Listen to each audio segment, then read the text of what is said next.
Hey, how you doing out there in YouTube land? This Stiletto coming at you from the Wild Wild West. Today we're going to try to do a quick little video.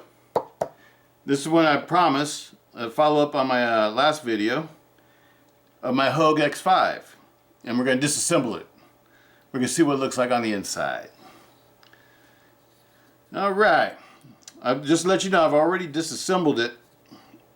And that's the reason why I want to disassemble it for you guys, because it's different than I thought it was on the inside. It's totally different. And so I just want to show everybody. I know you guys probably, these have been out for a while, so I know somebody else has probably already done this already. And you guys probably know more about it than I do. But if you don't, if you've never seen the inside of one of these, here we go. This is a T8, Craftsman T8, and the pivot screw is a Craftsman T10. The first screw on the butt end is a small screw. It's a different size than the other two screws. The other two screws are the same size or longer. Let me show you what the screws look like, so you know what I'm talking about.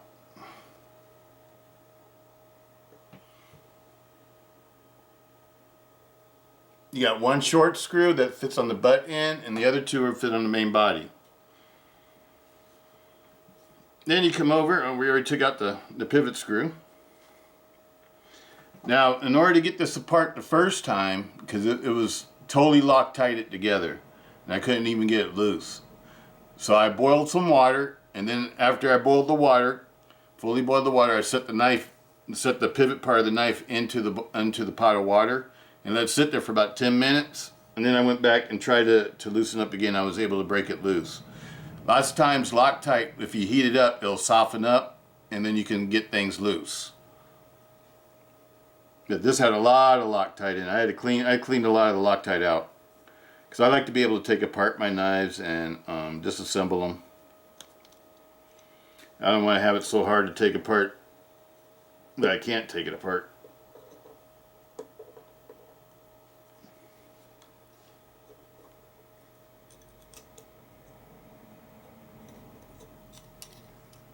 There we go.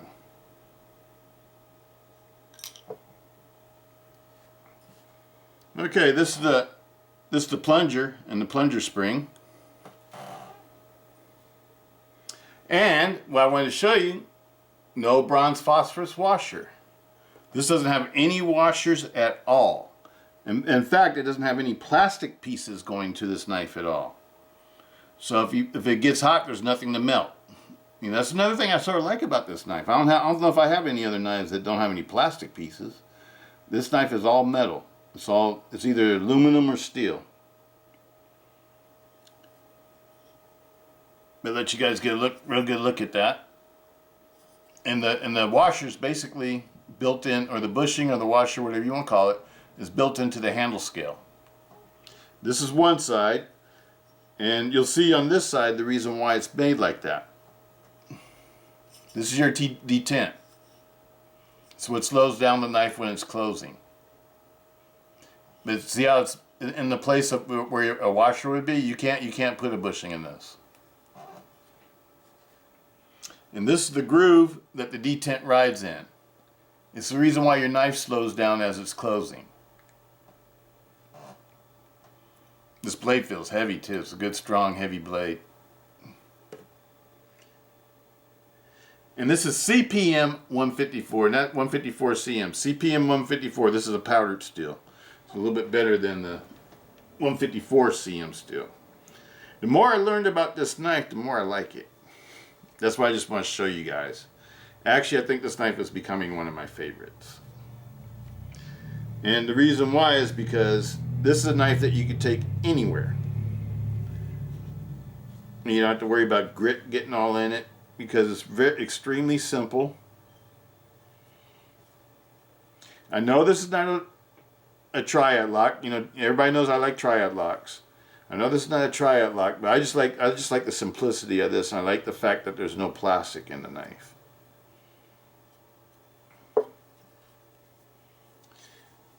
This has been lubed and greased and everything. I'm just cleaning it out because every time I take apart a knife, I always like to totally clean it and totally put it back together again. I don't want anything dirty in it.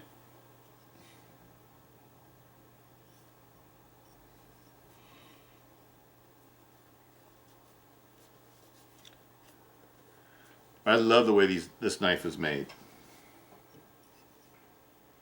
And once you do what I'm doing to it, remember how it was when I first got it? It was real slow. Once you do what I'm doing to it,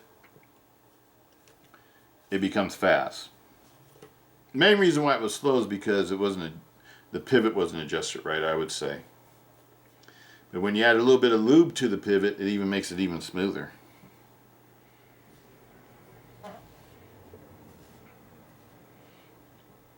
Okay, let's put a little lube on it.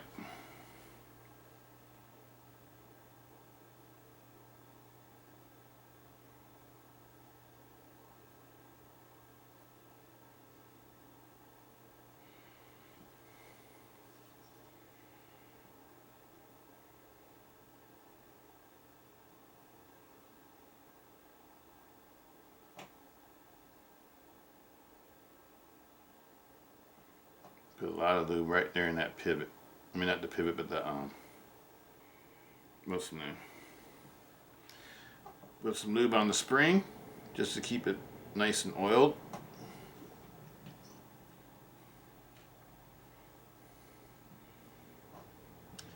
And a touch right in this little groove right here.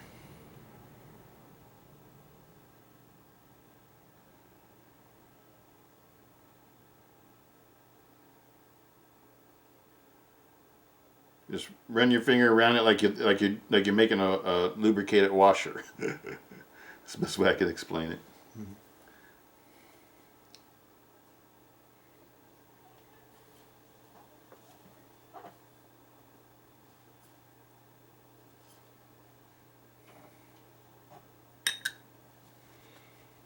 I don't want to get lube everywhere. I just want it on the part where the washer is, like where the washer would be. So I'm wiping off the excess. Alright, I think we're about ready to go back together now. But this knife is super simple. You don't need to take apart the detent and all these other little parts. Just leave them in there. You don't have to take apart every little piece. Alright.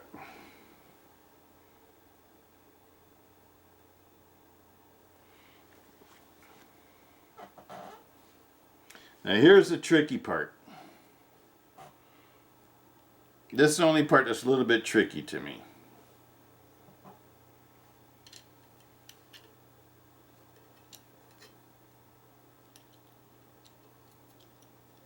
Now I found the easiest way to do it is use your lock. So this piece can't fall out.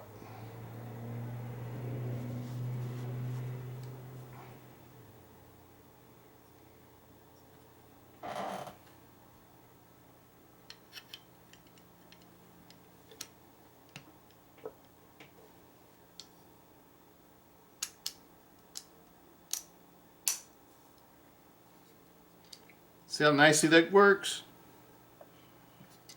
I absolutely love this knife, people.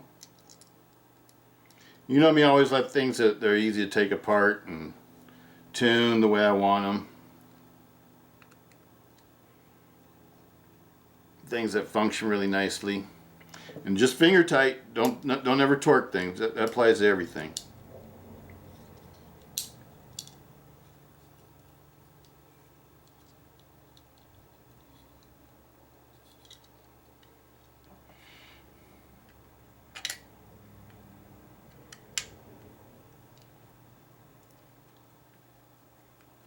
I didn't get that in there, that groove just right.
There we go. Now we got it right.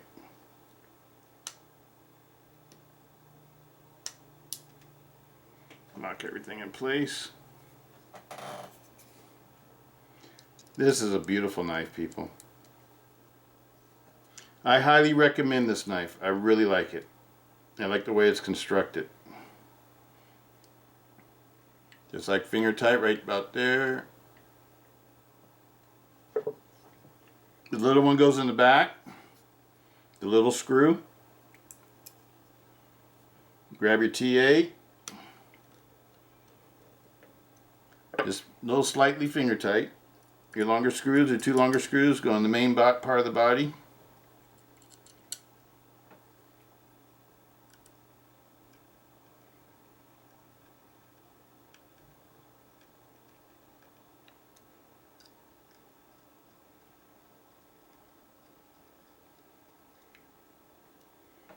Alright, now we can test it out. No play at all. I love this knife. This is a really nicely made knife. We're going to make it a little bit looser though. Right about there. And when it starts to drop, that's when you know you got it right. There you go, right there. No shaking noises because the blade's still nice and tight inside. Bring it out, blade's still nice and tight. Just got a little tiny, minute little tick side to side.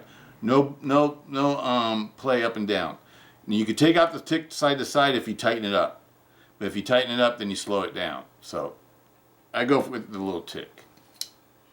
Let's see, once you do it, adjust it like that. You got a fidgeter.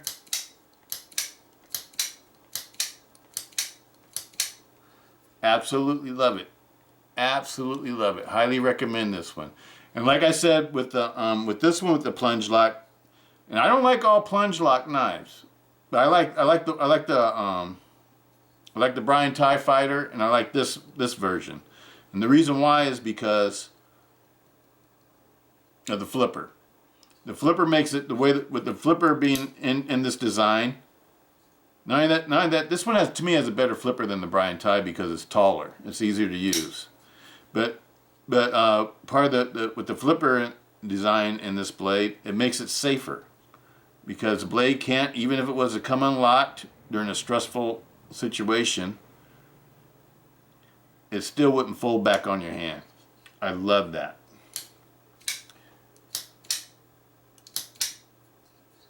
And I think this is actually a little bit faster than the Brian Tie, even though the Brian Tie has got bearings. If you do what I just did to this knife, to your X5, it will be just as fast as mine. I just got this X5, what was it, the other day? I can't even remember what day it was. I just got it the other day. And so that hasn't even been played with a lot. Absolutely love this knife. And this is probably my most futuristic looking knife, and I absolutely love it. Absolutely love it.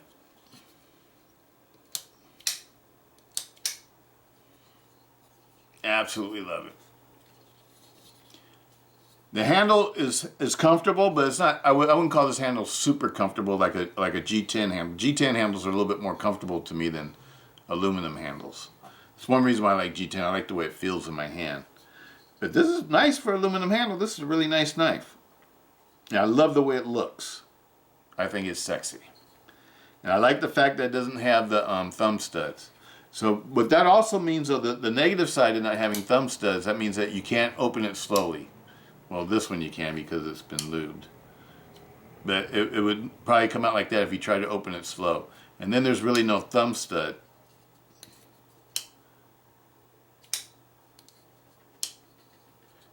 I'm trying to see if I could open it without, get it to right about here, and then you can sort of play with it open. But this one, to me, is a dedicated flipping knife. It's a flipping knife. It's meant to be a flipper. It's not meant to be opened any other way, I don't think.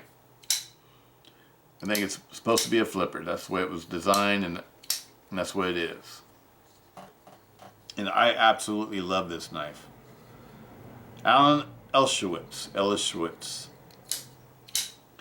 I absolutely love this design. I think it's going to be becoming one of my favorites for this year. I thought I would like the Brian Ti a little bit more because, you know me, I like the thick Tonto blade. But I just like the way this one functions. And I like the way it's made. It doesn't have any plastic parts in it. Nothing to melt if it got too hot. And nothing that, and it doesn't have ball bearings, so there's nothing to get all gritty and messed up. This is a very good manual knife that you could probably take just about anywhere and not have to worry about it, you know, getting all messed up. And as you saw, it's very easy to take apart. Once you figure out how to take it apart and put it back together, it's very easy to take apart and re-put it back together. But no bronze phosphor washers. I thought it had bronze phosphor washers. That's what I said in my first video, because I assumed, you know what they say about people who assume things. But I assumed that it had brown phosphor washers, but it doesn't. It's just the washer is built into the handle scale, basically, or the bushing washer, whatever you want to call it, is built into the handle scale. So that deletes a whole nother moving part. Absolutely love this knife. Absolutely love it. Now I sort of want to take apart Brian Ti and see what that looks like on the inside. Now I see that, and be able to compare the two and their constructions. The Brian Ti looks more conventional to me as far as the construction is concerned. But this is a very nice knife. Highly recommend it, people. I think it might be my favorite flipper. For big flippers. My little favorite flippers are the XRs. The SOG XRs. But for big flippers, I think this Hogue might be the Hogue X5 might be my favorite. Now, that's what I'm saying, though. This is a flipper. I'm not going to compare it to a thumb stud knife or you know, a knife that's open any other way. I'm comparing it to knives that you open up by flipping, and what I think is the most satisfying and the most fun to do. And this one's this number one. This knife is just fun to look at. Makes you feel like you're in Star Wars or Battlestar Galactica or whatever, Star Trek. Pitch Black with Vin Diesel. You know what I mean? It's got a futuristic alien look to it. It looks like it was made by aliens. It was like it's an alien pocket knife. Absolutely love this knife. And I love it so much, I have two more. I decided to get an all blacked out one with the G10 scales or whatever. And the Piranha, I think they call them the Piranha pattern scales. And I got the, I just wanted to get the other blade too. And so I got the one with the Warren Cliff with the black handle and stonewash blade. I'll be doing videos on those too. But now we all know how they're all put together, so my videos will be much more accurate when I'm describing this knife and how it's constructed. And I absolutely love the way this knife is made. I would highly recommend this knife. I know they've been out for a while. I don't know if they're still making them or not. But I know that they're still on the market. You can still find some, and I would highly recommend this knife to get. Also, it's a great slicer. It's a great slicer. I took this one to work and I did some food prep with it, cut up some lettuce and vegetables and some sausages and stuff like that. And it was a great slicer. It was great in the kitchen. It's probably because the blade is a 3.8 millimeter blade, but it's a saber ground. It's a high saber or high flat ground, whatever you want to call it, blade, and the blade is wide, so it cuts very nicely. So it's not only a great self-defense folder, it's also a great, you know, everyday folder too. And if you're a Star Wars fan or if you like sci-fi movies, yes, that's what this is cool. This I love the spear blade, the way it's notched like that. And it actually feels good in your hand when you use it, you know, for cutting tasks. I really like this one. The X5, people. I really like the X5. X5 is cool. And I think this one has a little bit better lockup than the Brian Ti too, because I think what do you call it, the plunge lock, I think covers more of the blade tang than the Brian Ty model. I'm talking about the Brian Ty and Friends. I'm not talking about the CRKT one. That's the one I compare this one to, is the Brian Ty and Friends. Because they're very similar in construction. And you know what? Let me check out something on the Brian Ty with Friends. And Friends. Both of these are my EDC drawer now. And they will be competing for pocket time this year. And I love this. I just love the way this one feels. I love this big old thick blade. Okay, this is 154 CM. So the steel on this one's not as good as the steel on the Hogue. The Hogue is CPM 154. And what I understand the difference is, I'm not a metallurgist or anything like that, but from what I'm understanding is that this is one of the new super steels. The CPM 154 is considered a new super steel. It's a powdered steel, whereas this one's not. It's just a really good steel. I think 154 CM. I've had a lot of knives in my time with 154 CM, and I love 154 CM. It's a good steel. It's not too hard to sharpen. It holds a good edge. And it's just a good American steel. So, you know, I have no qualms about the steel in either one of these. These are probably the first knives I ever had with CPM 154. And I think when I made my last video, I said it was 154 CM. That's what I'm used to having. I didn't realize there was a difference. But now, after I did a little bit more research on these, I found out that the CPM 154 is a modern powdered steel. It's considered a super steel. So it's supposed to be a better steel than this one. I think they're both probably, you know, good steels. And for what I'm going to use them for, it doesn't really matter. You know, everyday carry and doing some light cutting chores and stuff like that. I'm not going to, you know, be splitting logs or anything with them. I just do everyday cutting chores like everybody really does. You know, most of us don't live out in the woods. You know, most of us live in cities and use our knives for opening boxes and letters and parcels and cutting and doing food prep with them when they need to, and you know, and hopefully never have to use them for self-defense. But you know, that's what their primary purpose is for self-defense in my book. But you know, self-defense knives also can be used for other things too. You know, this one would be a good all-round knife. It'd be good, you know, as a hunting, fishing, you know, whatever, you know, outdoorsman's knife too, because of the shape of the blade. It's not too pointy, and it does have nice big wide cutting. And the edge on this is just awesome. I love the way Hogue, I think, does the best edges out of the knives that I've owned. I haven't had any, you know, real customs from high-end manufacturers or anything like that. So I don't know what they would do when they actually do it, when they make their custom ground blades. I've never had a blade like that, where it was custom ground by the famous knife manufacturer. So I don't know what one of those edges would be like. All my edges have been factory edges. I know the Hogue, they have a person that also what he does is sharpen the blades. And I saw it on a video on the internet. And the dude is awesome. And so these are hand-honed edges. Just like, you know, I guess it'd be sort of like a custom blade. But the person doesn't make the blade. The blades are machine ground, but the edges are hand done by hand. And the Hogue edges are awesome. Here, let me show you.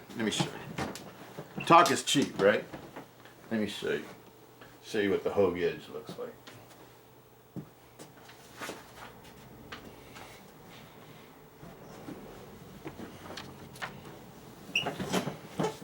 The Hogue edge will just glide through paper.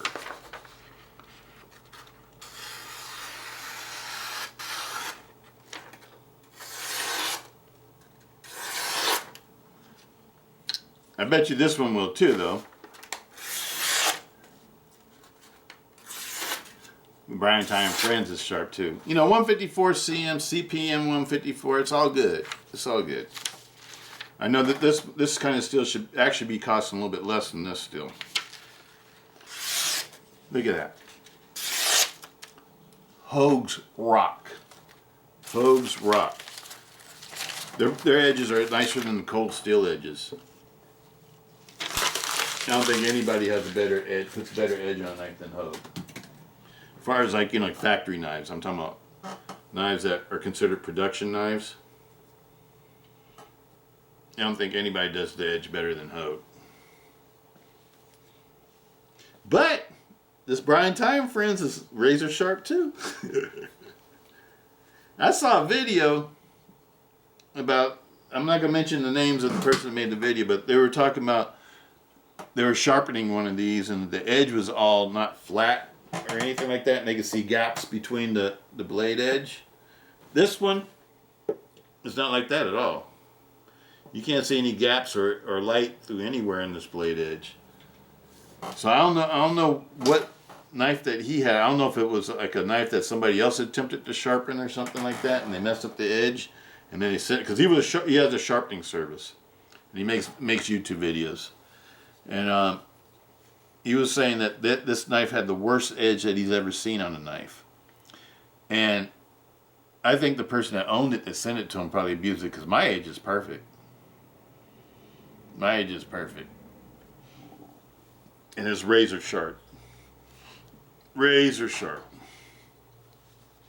So I can't knock Brian Ty & Friends' ability to sharpen knives and put a good edge on a knife.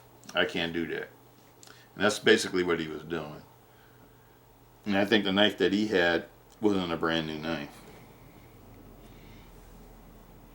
But I absolutely love this one. Absolutely love this one. This one is awesome too, though. Brian Ty & Friends. Because you know me, I love my Tantos. This one's more of a fancy looking conventional style knife. It looks the handle has been custom CNC machined and it looks fancy and stuff like that. But basically it's like the shape of a standard Tanto folder. You know, most Tanto folders are pretty much basically the same type of pattern. It's got a fancier handle, but that's about it. This one is totally different. This one looks like it came from another galaxy, far, far away. I love it.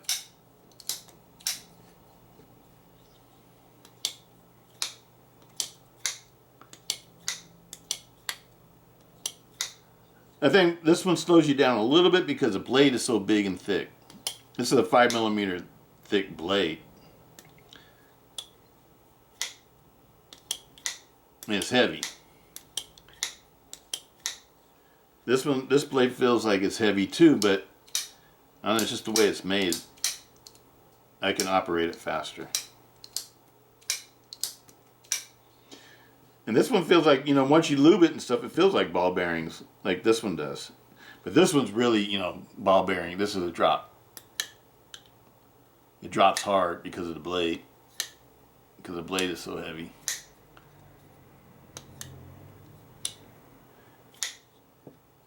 This one, if you don't give it a little bit of a shake, it won't drop all the way. See what I'm saying? But it almost drops all the way.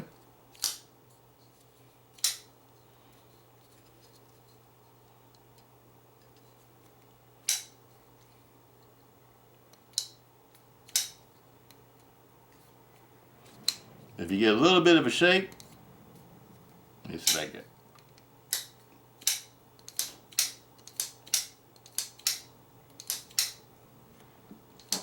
I love it. Hogue X5, people. I love both of these. And this is what we're starting off the year with. We also got the linchpin, and we got the Tanto. We call it the SR1 Lite. So we got 4 knives in our drawer so far. That's what we're starting off with. And I have 2 or more of these and 1 more of these. I got the one with the clip blade also for Brian Ty & Friends. I got one with clip blade on the way. And that'll probably be all the button locks I'm going to get. Unless something else comes up that I really like. But I really love both of these. And to tell you how much I love both of them, I went over my budget on them. My budget I always limit myself to. On this one, the newest one I got, I spent $258. And the reason why I did that, because I noticed that they're starting to disappear. And so I really wanted to get one with a black handle, but they weren't available. So I got another gray handled one. But it's going to have a different blade though. It's going to have the clip blade. And on these also, I see that these are starting to disappear. That's the reason why I got the all blacked out. You know, you guys know I like the all black out blades. But I think this is going to be the one I carry though. I like this one. When I get the all blacked out one, I'm not gonna tune it up like I did this one. I'm just gonna leave it stock because it might become a collector, and I don't want to alter it in any way. But this one, I've tuned it, and I love it. And you know what? I love the color of the handle skills. When you get this out in the light, then you can see the OD green. When it's like in my room without great lighting or whatever, you can't really tell. You can't really tell. That's OD green. It looks more, I don't know, like a black, like a light gray black or something. That's just like the other one. But anyway, that's all I got for you for right now, for today. Peace out. Hope everybody's doing okay. I hope everybody's doing all right. Shots will be coming around pretty soon. I like the Johnson & Johnson one. Just one shot. Just one shot. That's what I'm talking about. That's what I want to get. When it's my turn to get a shot, I want to do the one shot. But anyway, hope everybody's doing okay out there. Peace out. Stiletto.